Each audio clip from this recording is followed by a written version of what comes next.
What's up, Online Empire Academy? Joshua Woodward here.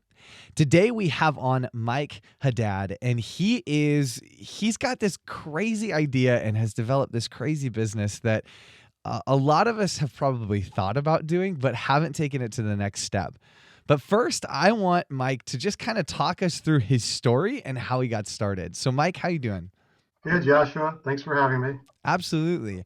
Will you share kind of your background and your story and how you got started in the e-commerce world?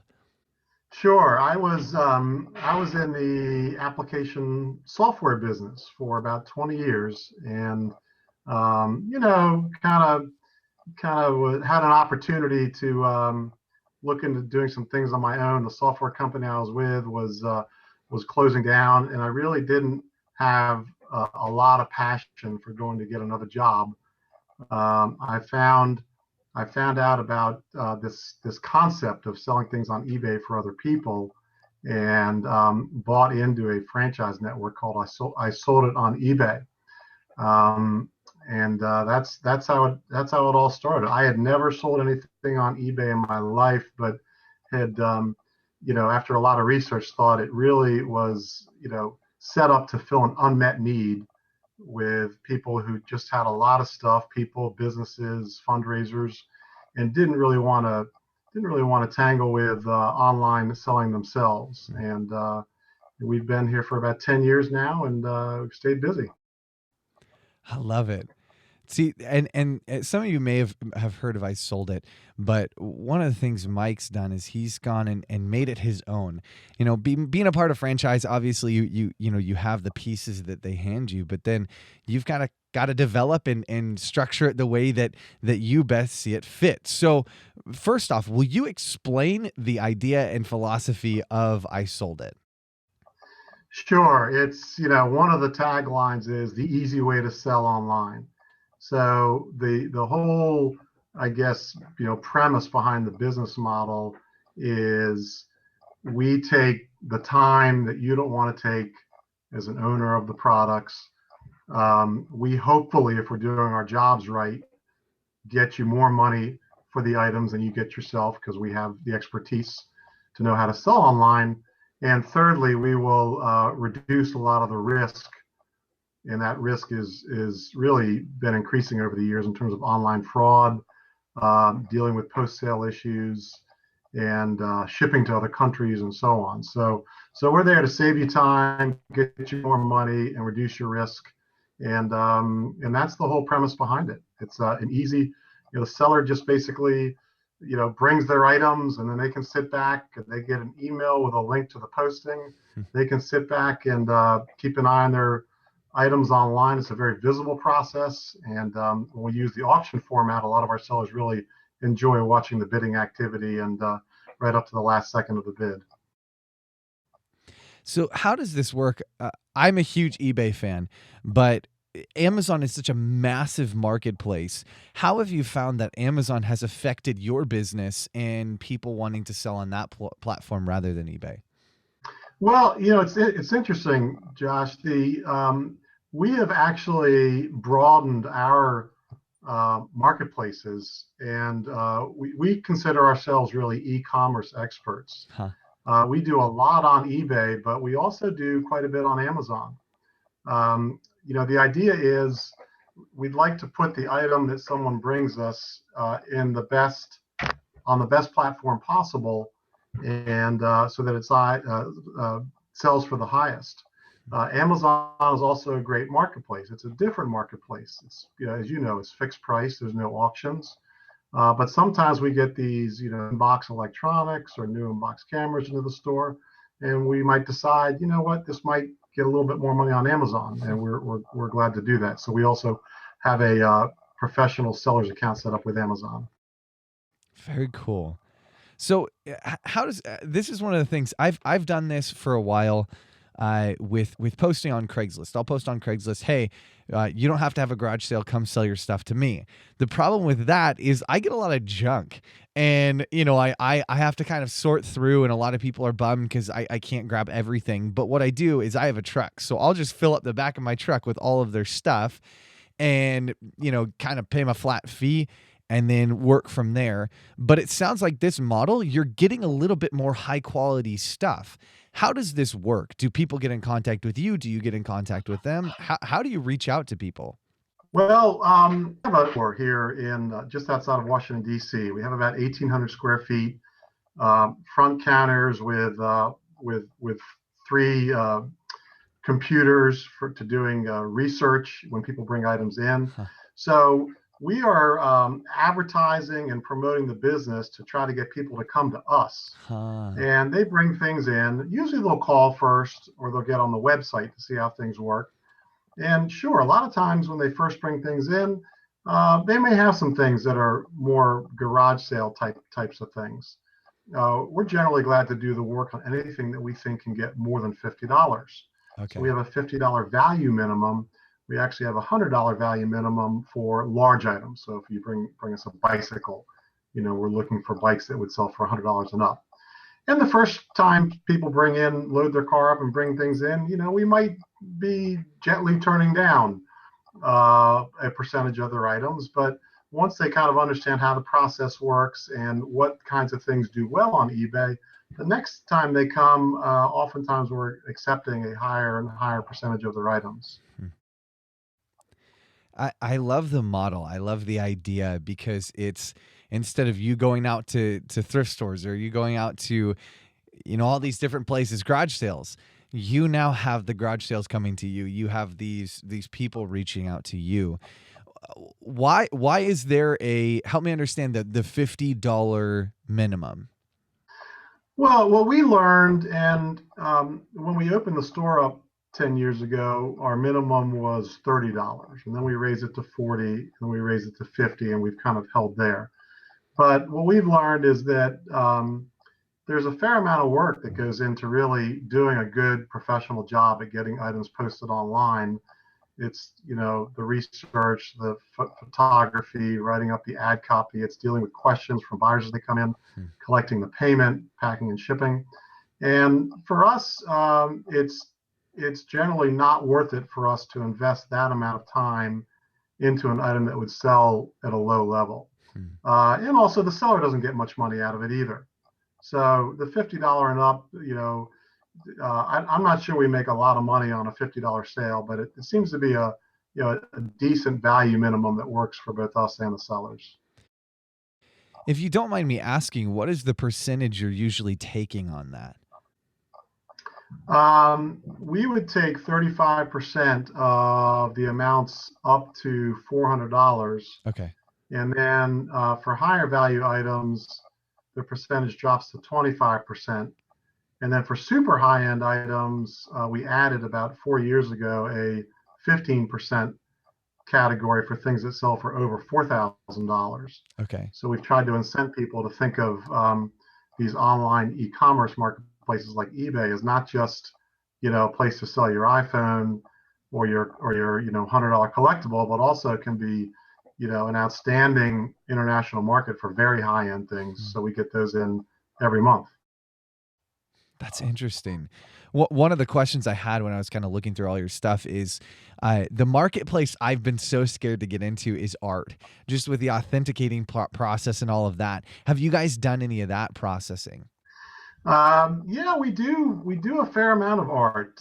We had with as eBay is a very brand oriented marketplace, and Yes. and the brand on art is the artist. If an artist's pieces are set up in a secondary marketplace like eBay and are buying and selling well, then we're glad to do it. We usually, will get the certificate of authenticity, the COA, to go along with the Mm. piece. And if we don't, in the absence of that, we'll do our own research to determine whether we think it's authentic. Hmm. So, that leads us to original pieces that can do well, as well as signed limited edition prints that can also Huh. do well. We had a couple of Native American statues in December that sold. One sold for $14,000 and one sold Wow. for $6,000. They were, I think, the buyer paid almost $1,000 to have them freighted down to Texas. Oh my gosh. And so high-end art can do very well, and there's collectors out there, looking for deals. That's so interesting. What's the craziest thing you've ever sold on eBay? Well, I always think about this set of 4 cemetery plots that we sold once, because it's not something that you would ever think could be sold online. But it was a family that decided that they weren't going to use them, and Oh my so we goodness. got the certificates in the store, posted some nice pictures from the online website for the got the certificates, and got these cemetery plots sold.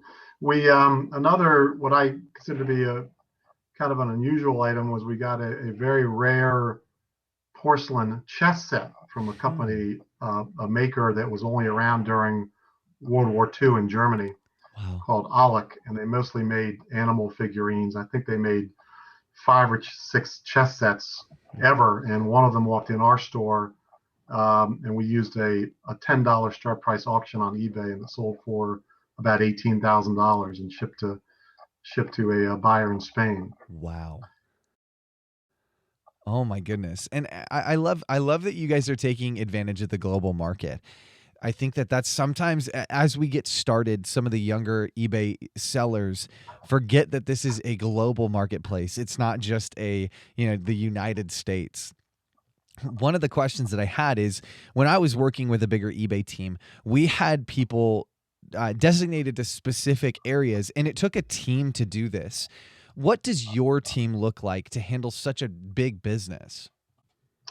Well, we have a dozen people total, and we're probably selling, in the order of 500 to 700 items a month. Wow. And I will tell you that on the international scale, the first year or two in business, we chose not to ship internationally. It definitely is a different animal, and there's a learning curve to do that. But then, like you said, the eBay is a global marketplace, and the idea of giving up potential buyers in a worldwide marketplace just didn't sit well with us after a couple of years. So we invested the time to learn how to ship internationally. eBay has made that easier over the years. The shipper that we use for it, which happens to be USPS, has made it easier. And we have some rules and our own little set of regulations that we post to every eBay posting regard for international buyers. But it's worked out well, and a lot of times those end up being some of our highest selling items, are the where the winning bidders are overseas. Man, what are some of the items that you're seeing coming in most? Is there a specific niche that you're seeing people are starting to sell more? Well, it tends to be two different types of things. I mean, one is kind of I don't want to say mundane, but kind of the bread and butter items that people turn over all the time. So, because they get the next and latest version. Hmm. So it's smartphones, it's computers, it's cameras, it's tablets, things like that. It's always a very, robust resale marketplace for those kinds of things. And then the other type of thing is more specialty kinds of items, collectibles. Designer handbags are one of our best categories because they're so darn expensive new. And we have probably 4 or 5 sellers who go out and buy new designer handbags with the idea in mind that they're going to use it for 6 months or a year and then come here and sell it. Wow. So to them, they're almost renting the handbag. So we get these great pieces from Louis Vuitton and Chanel and Hermes and other brands. What else? Musical instruments tend to be a very good category on eBay. Watches and jewelry can do well, and there's a lot of online buyers for those because the shipping is very inexpensive Yeah. on light items. Um, some sports equipment can do very well. There's things that sellers would rather not ship themselves. So Yeah. if you were to sell a bicycle, if you were to think about selling a bicycle, you might think, well, gosh, how am I going to get this to a guy in California?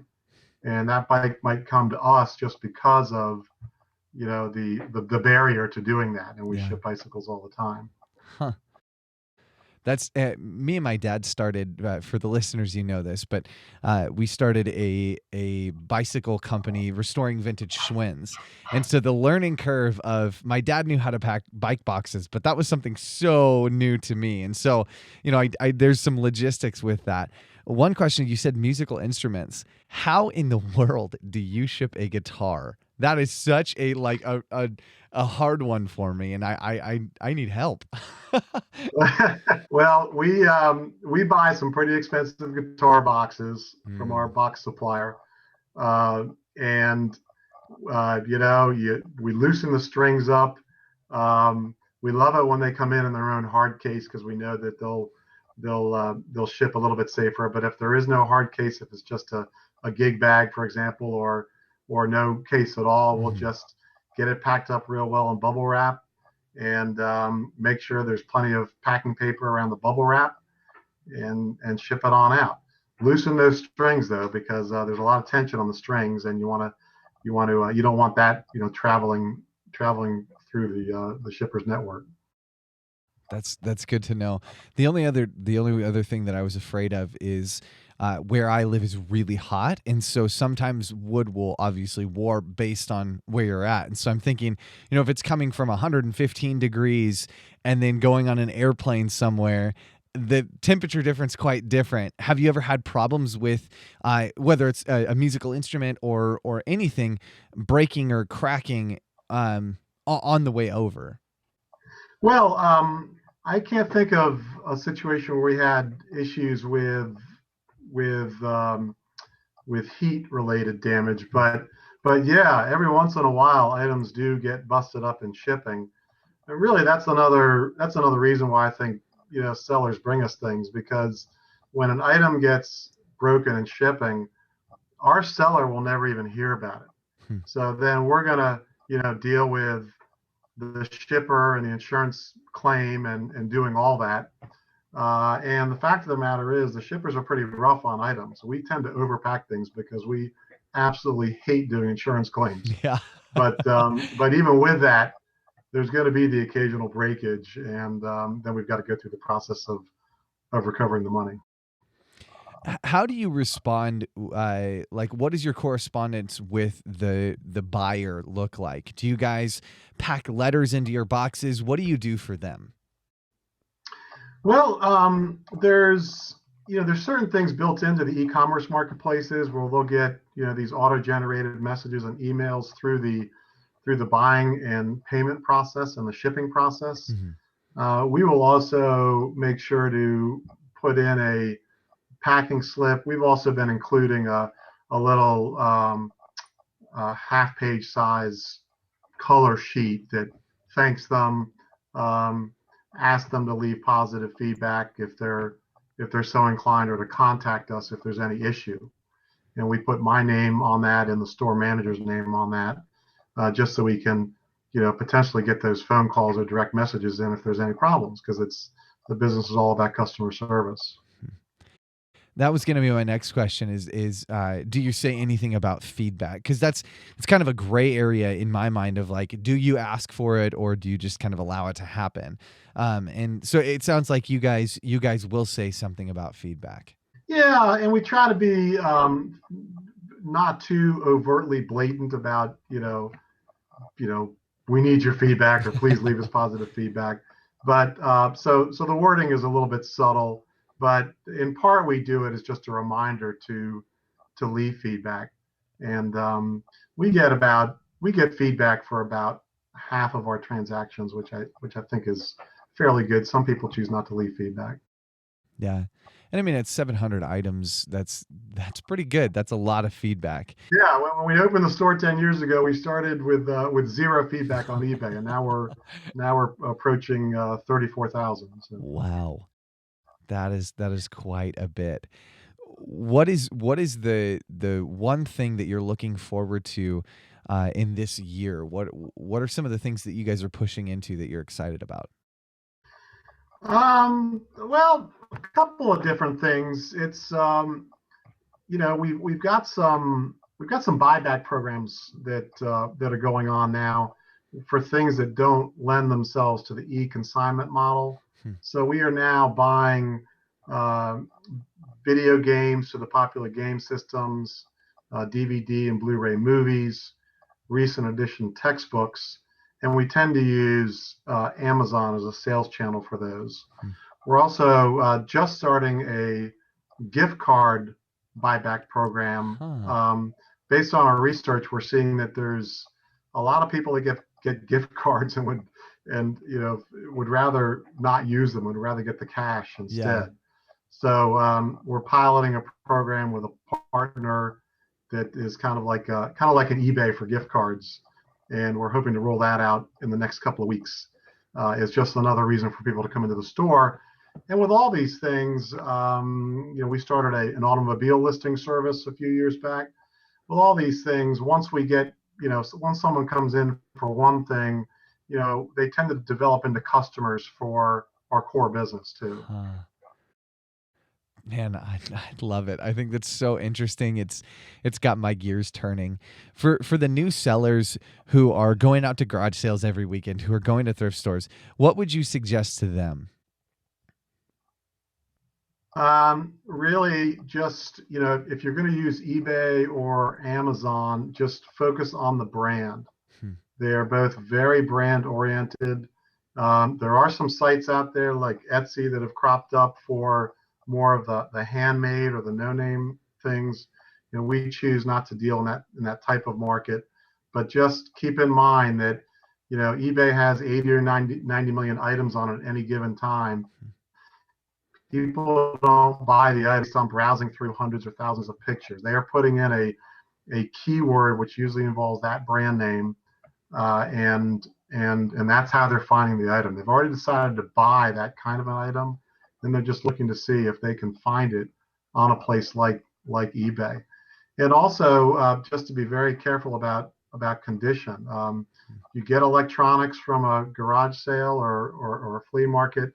You take your own risk of making the purchase and then testing them out, or you have to sell them as is and take a lower amount of money. But condition is key, and if you're going to deal in the collectibles market, it is all about condition. I mean, excellent versus good condition can make a difference of a multiple of 2 or 3 in the sale price. Wow.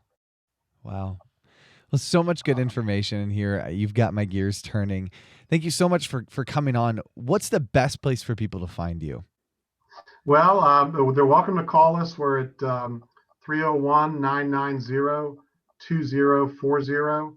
That's in Gaithersburg, Maryland. And we've actually got people that ship us things from around the country as well that don't have one of these stores in their marketplace. The website's got a lot of great information. That's isolditmd.com. So it's www.isolditmd. So it's I sold it, then the initials for Maryland.com. Very cool. Well, again, thank you for coming on. I've so enjoyed it. Thank you, Joshua. Thanks for having me. Until next time, Empire, have a fantastic day.